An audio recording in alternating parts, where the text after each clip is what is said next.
Welcome back for the guest list Excel spreadsheet assignment 2. Now this is a big one where you can get lost very easily. So sheet 2 is all about how your budget correlates to your guests. And I'm going to say this several times throughout all of my e-courses. The best way to control your budget is to control your guest list. So it gets really complicated when people start asking if they're invited to your wedding and you're trying to determine how much each person actually costs you. So I'm going to talk about sheet 2 and how a lot of the cells are formulated and auto-calculated in formulas that I built for you from sheet 1. And you'll notice that, remember when I was adding rows there and adding in the zip codes, how that formula changed there? So that number, invited number, I think we left it off at 11, is going to be the number that comes over to sheet 2. So when you watch my tutorial right now, the numbers are all going to be really low because it's assuming that I only have 11 people invited to my wedding. Or if you have, so make sure that you set up your guest list so that if you're only inviting your A-list people, don't put zip codes in there for them. Just leave those cells blank so that that number down there that calculates for you, that's in all the formulas on sheet 2, is only how many people you are inviting. So if it maxes out at 200, make sure that that total down there only equals 200. So in that list where in assignment 1 where I told you to put everybody on there, A list through D list, that could be 500 people. Make sure it doesn't say 500 in that number down there. Otherwise your sheet 2 is going to look insanely high. So keep that number from sheet 1. That makes that one cell. I'll look real quick and tell you what cell it is actually that you need to know. On sheet 1, it is cell 16 for me, G. So it's that number invitations to order, or number invited 9, actually it might be. So there, those both might come into play over on sheet 2. Yeah, I think it is the 9 one. So you'll see 9 over there, number invited. That makes no sense. Based on the zip codes that it's counting above, or that column based on number invited. So making sure that those numbers, and you'll see when you can click on sheet 2, I'll show you here in the tutorial coming up where those all come from. So, and then how to change it. So here we go. In the Excel spreadsheet, you can see my mouse here. One of the quick things that I'm going to tell you how to do is sort. So I'm going to collect my entire spreadsheet over here, even though there aren't people in it, and I'm going to go up to sort. And I'm going to select A to by B right now, which would take it to my tracking. So I don't want that. What I want is a custom sort, and I want to sort by last name. Perfect. A to Z. And there it sorted it for me. So here's what happens, just to recap on that A list, B list, C list. So I'll just go down.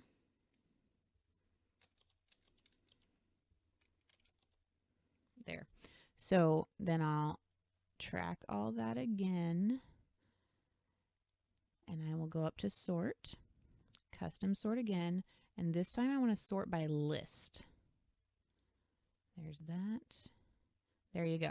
So that moved all of my people up to the top. See, the Albertsons were B list people, so that dropped them down below there. So, and then it is this cell right here, number invited, that we want to use on sheet 2, and that comes from this column here, column H. Okay, so that should answer those questions that I just created in the video before. So now I'm going to go to sheet 2. Okay, so here we go, the big complicated sheet that can get confusing, but also extremely helpful if you want to use it. And this is assignment 2.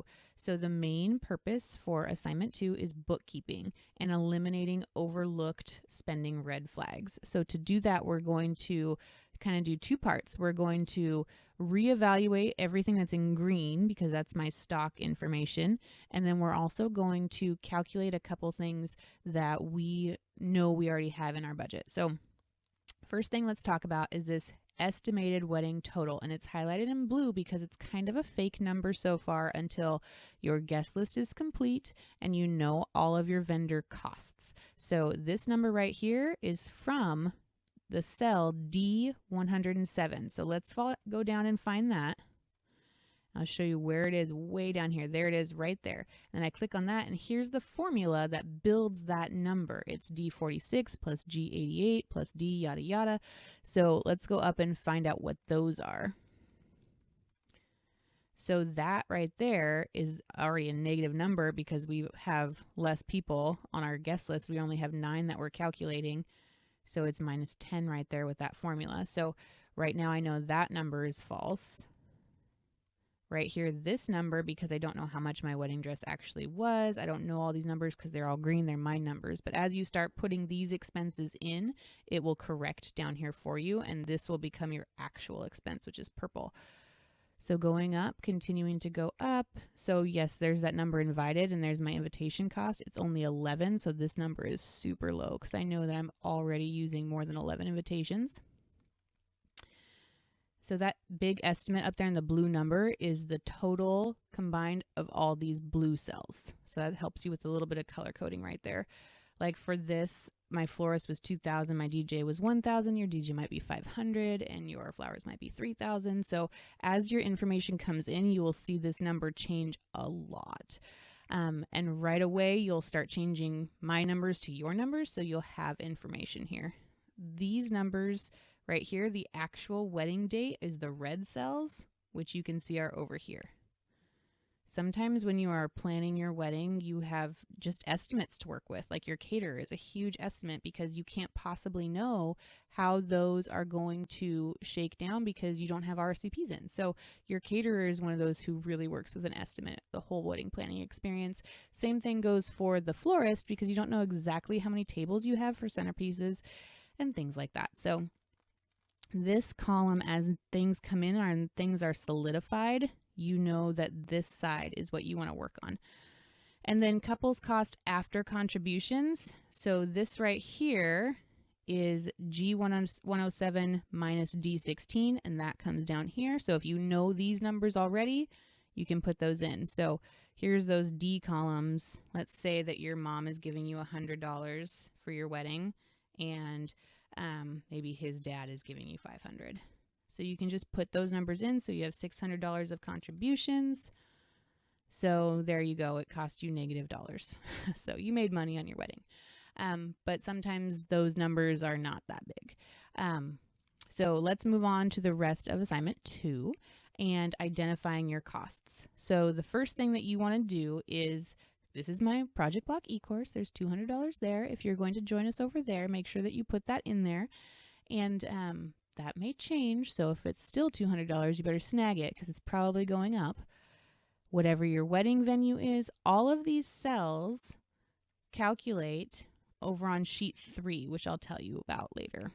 But these ones for the estimate come from sheet 3, where you have an estimation builder where you put in how much money you have.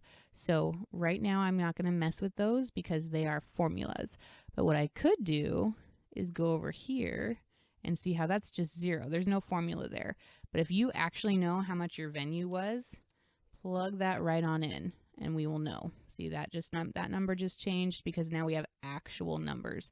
That $520 you were getting back was because your wedding was free up until just now. But as the actual numbers come in, so now you can see that if your budget based on sheet 3 was only $1,000 and you paid $2,500, you're over budget now just on that one factor, but something might come in that might be lower. So if you are a numbers person, this is really for you. And truly, I'll be 100% honest, if this nothing here matters to you, don't do it. Don't add this Excel spreadsheet onto your workload if you are not a numbers person and you don't care, especially this piece. But when we get down to the lower parts of it, it may come into play. Okay, so that's kind of this part here and just figuring all of that out. There are a lot of venues here that you can't forget to add, like videographers, and insurance is one that people underestimate, and bathrooms. You have to rent bathrooms. Sometimes there are drivers and getaway drivers and all kinds of expenses that you need to add in here that fall under the vendor category. So moving on from there, now we have invitations and paper products. So oh, real quick, I want to tell you. So this column right here, so actually go back up. This one, if you don't need this one here, you can go up here to delete and delete row, and it will not change your formulas here.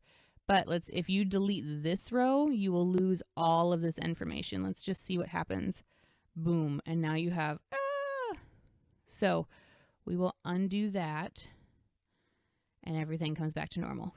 So if you ever have a huge reference, REF, that shows up in one of your cells, it's probably because you messed with a formula somewhere. So you just undo until it gets back to normal. Okay, so down here to paper products, there's a couple money saving tips here that I want to share with you. One being the invite postage. So this says here that you have to deliver 11, but then your actual expense, sometimes you can double dip your mailings, like send your save the dates out with Christmas cards or send your invitations out by hand. Make sure, like, deliver a plate of cookies. Oh, and here's your wedding invitation. So that will really cut down, because when you're paying 55 cents to mail an invitation, that adds up really quickly. And if you are on a tight budget, that's a really good way to do that, is to just deliver things by hand and avoid the mail altogether. With your save the date postage, if you can order your save the dates to be postcards, not actual mail envelope, you'll save money on their postage stamp as well. Right now I have it as a 55 stamp, but if you send a postcard, you're looking at 35 to 45, I believe, in some states for the postcards. I'm not exactly sure on that, but postage there can be modified also if you use a different style of RSVP to and save the date. So we'll talk more about that in invitations information. All of this fun information, this is the actual piece of paper. So based on sheet 3 and your total budget, so if you have $10,000 you have to spend on the entire wedding, now you know what your budget is for invitations based on your people and how much you can spend. So that's information for you. That would send you off to the interwebs looking for pieces, invitation ensembles that are less than $2.50. So that's better information as we get to it. So that's pretty much the expenses part of bookkeeping for sheet 2. I'm going to jump down to one more place. Cake. So this cake is also calculated from sheet 3, and that is based on how much money you have to spend divided by your people and what you can spend on cake. Wedding cake per serving, in my best advice to you, is to keep it $1 or less. So if you are looking for a wedding cake and the baker tells you that it's $3.50 a slice, that is insanely expensive cake. So cupcakes, I know, can be bought cheaper, which is why they've become so popular. You can get cupcakes at 50 cents to $1 per serving. So controlling how much that piece is smart as well. And then this formula I built is something that to look at, because not everybody orders cake. Not everybody eats cake at your wedding. So there's a subtraction one in there. So you don't need to order cake per person. So save some on the budget there. I ordered a lot more cake because I just wanted to have cake the week after my wedding and eat it all. So cake is one of those things that you can decide personally on and decide on your budget too. Some people do pies because it's cheaper, but there's that information for you. Okay, now going and getting to the big piece of the bookkeeping puzzle, and that is your project block recipe ingredients. So in the I'm Engaged e-course, I teach you about writing all of your projects out. So project 1 is guest entry and invitations, and project 3 is gift registry, and project block 4 is your aisle and whatnot, and project block 2, right here, you can see, is your guest book table. So this is kind of an ongoing ledger of all your spending. So if you're in the I'm Engaged e-course, all those note cards that we talked about, the ingredients on the front side of your index card, those are these. So I bought a $30 guest book. That's going to hugely eat up all those decoration expenses. So this piece and the ingredients is a huge part of your wedding puzzle that is often overlooked at how much you actually spend. So I probably did not need a $30 guest book. You probably don't either. Or you're maybe not doing programs at all, which opens your budget up to be bigger here. So it's all about crunching the numbers and kind of having, I don't actually know the word, but you probably get it if you are into bookkeeping. So here we go again. All of those ingredients, plug in what it was, how much it cost, which project it goes with, and your buy date.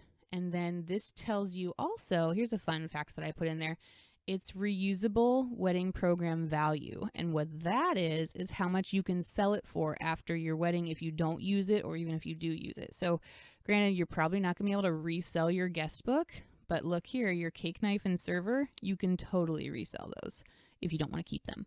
So your resale value is approximately 50% of what you paid for it because it's used. But a lot of these things you're probably going to want to keep. So there's a fun fact for you there.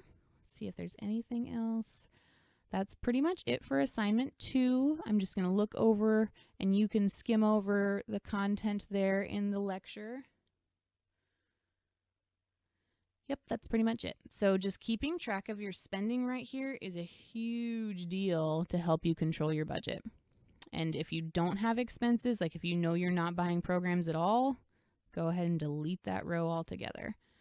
I like this project part right here because it makes sure that you keep track of what you are spending. You can also put what you're renting. So when you rent linens and chairs and crates for that project block 1 entry that we talk about in the I'm Engaged e-course, you can put those things here also so that you know itemized, and then also before your wedding you have an itemized list of where everything goes by project. So that's a fun way to double dip on organizing. And then this number will probably start to scare you and you will realize that you should probably stop buying decorations like tulle. Don't buy tulle for your wedding. It's so expensive and hard to reuse later. But once this number starts crawling up on you, you'll know how to stop your spending and where you need to spend or where you need to return things. Maybe you buy something 9 months in advance, like that guest book. I probably got to my wedding and maybe I found something cheaper a month before. I could probably go return that so long as I'm keeping track of my receipt. So that's my last piece of advice to end you with for assignment 2.